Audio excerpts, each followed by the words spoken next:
লুটপাট ও উত্তপ্ত পরিস্থিতি শাকশহর বাজার ৮ গ্রামে। এক মহিলার অভিযোগ করছে আইএসএফ করার জন্য ঘরবাড়ি এবং 10টি গরু ছিল, তার সবকিছুই লুটপাট করলো এবং বাড়িতে একটি জল খাবার পাত্র অবধি নেই, সব নিয়ে চলে যায়। অভিযোগ করলেন শওকত মোল্লার অনুগামীদের ওপর।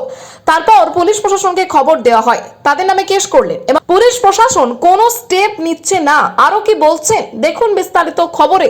খাইনি আমার স্বামীর ওই ছিপেনের হারমানটা মারলো, আবার সেই ছিপেনের হারমান ওই দিদি দলে যোগ করে রেখে দিয়ে সেই সব আমার বেশ সেই লুটপাট আমার এইসব আমার কিছুই রাখিনি। কি ক্ষতি করেছে কি আমার 12টা আন্দারা ছিল, 12টা গরু ছিল, সব আমার লুটপাট করে দিয়েছে। আমার বাড়ি টাকা ছিল, সোনা ছিল, তোমার খাট বিছানা, আমার বাড়ি বিভিন্ন জিনিস, টিভি ফ্রিজ সব ছিল, আমাদের কিছু নেই। বাড়ি কিছুই নেই। ওই যে শফিক আহমদ বললো এখনো লুট করলি না, ও লুট করে নিয়েছে। আবার বলছে যে ভেঙে দে, আমার খাটাল পুরো ভেঙে দিয়েছে। শুধু ওই যে কলমগুলো ভাঙতে পারিনি, আমি ফোনে দেখছিলাম কলমগুলো শুধু খাড়া আছে। এটা কোন এলাকায়? ওই তো বাজারাইট উত্তরপাড়া শাকসার অঞ্চল। এখন পুলিশ প্রশাসন কি বিষয়টা জানিয়েছেন? সবাইকে জানিয়েছি। কি বলেছেন তারা?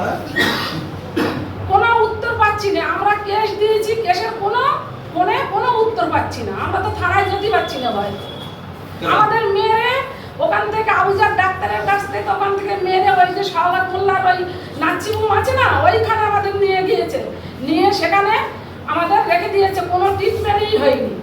তারপরে উনি ওই ভদ্রলোক ইত্তে খুলে রাত 8টার দিকে আমাকে, আমি বুকির যন্ত্রণায় ছটপট করছি, আচার খাচ্ছি, আমাকে তো শুধু দাগ গেছে, আমার মাথায়ও কাটা আছে, আমার হাতেও কোপ মারা আছে। আমি ছটপট করছি, ওই ভদ্রলোক বলছে মা কি হয়েছে তোমার? আমি তোমাকে আর আমার ট্রিটমেন্ট করতে হবে না, তুমি ছুটি দিয়ে দাও। এখন আমরা সব বুঝে গেছি। এখন আপনি কি চাইছেন? এখন আমি চাচ্ছি ওই হারনানদের শাস্তি চাচ্ছি আমি। এই কেসে কি শওকত মোল্লা কি জড়িত আছে? হ্যাঁ, শওকত মোল্লার হাত আছে তো। শওকত মোল্লা উনি বারবার শিক্ষামন্ত্রী ফোন করলো, আমার শিক্ষামন্ত্রীর গাড়ি চালায় আমার ভাইজি জামাই, উনি গিয়ে বললো, শিক্ষামন্ত্রী বারবার বললো, শওকত মোল্লা কোনো কথাই নিল না। আমার ভাইজি জামাইকে ডেটের পর ডেট দিয়েছে, উনি বসেন উত্তরপাড়ায় ওনার বাড়ি। উনি গরুর ব্যবসা করে। গরু মানে কি খাটালে যেরকম ব্যবসা হয় না, ওনার খাটাল ছিল। অন্তে থেকে উনি 12 পিস গরু এনেছিল।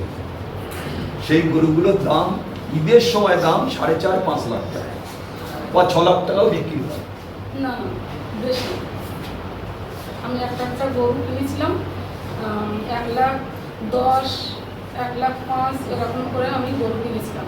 এবারে তারপরে আমাদের এসেছিল, পার্টি এসেছিল, বলে এই দুটো গরু 5.5 লাখ টাকা দেবো। আমি বলছি না, 6 লাখ 6.5 লাখ টাকা লাগবে। তাহলে ঠিক আছে, আমি বকরিদের এই রোজাদিদের পরে আমি আসছি। তার রোজার 12টা রোজার সময় আমার এই শুভ ওই যে শফিক আহমদ, ও গিয়ে ওর লোকজন নিয়ে আমার সব লুটপাট করায়। আমার বাড়ি তালা মেরে দেওয়া ছিল, আমি তালা মেরে দিয়েছিলাম, সেই তালা হাম্বল দিয়ে ভেঙেছে। আমি ওর পায়ে জড়িয়ে ধরেছি যে দাদা আমি ওদের মারিনি। আমার জমি নিয়ে প্রথম ঘটনা হচ্ছে, আমার জমি নিয়ে একটা ঘটনা। আমি বলে জমি মাপা চলবে না, শুভ বলেছে। তাহলে ঠিক আছে, মাপা চলবে না। এবার ওই পার্টিদের ওরা মাটি ফেলছে। শুভকে আমি ফোন করেছি, শুভ কথা শুনিনি, কিছু উত্তর দেয়নি। তারপরে ওরা মাটি ফেলছে, আমি থানায় ফোন করলাম, থানায় ওরা মিটে গিয়েছে। থানায় বলেছে যে আমরা মিটে গিয়েছি, তোমরা তোমাদের জায়গা মেপে নাও। বারবার আমি মনির কাছে আমি যাই যে এরকম থানায় থেকে বলে গিয়েছে, ওরাও স্বীকার হয়েছে আমি জমি মাপবো। মনি বলেছে যে 1 লাখ টাকা দিতে হবে, শুভ চেয়েছে 1 লাখ টাকা। আমি তখন বললাম যে ঠিক আছে, 1 লাখ টাকা দেওয়া হবে না, তুমি আগাম 30,000 টাকা দাও। আমি মনিকে 30,000 টাকা দিয়েছি আগাম, আর বাকি টাকা মাপার দিনে বলেছে দিতে হবে। আর ঠিক আছে, এবার মনিকে ফোন করছি, মনি মাপার দিনে আমার আমিন এসেছে, মনি যাচ্ছে না। মনি তারপরে কিছুক্ষণ পরে ওই যে রশিদা বলে একটা মহিলা ফোন করলো, ও মনি চলে গেল। এবার বুথ সভাপতি হচ্ছে আসলাম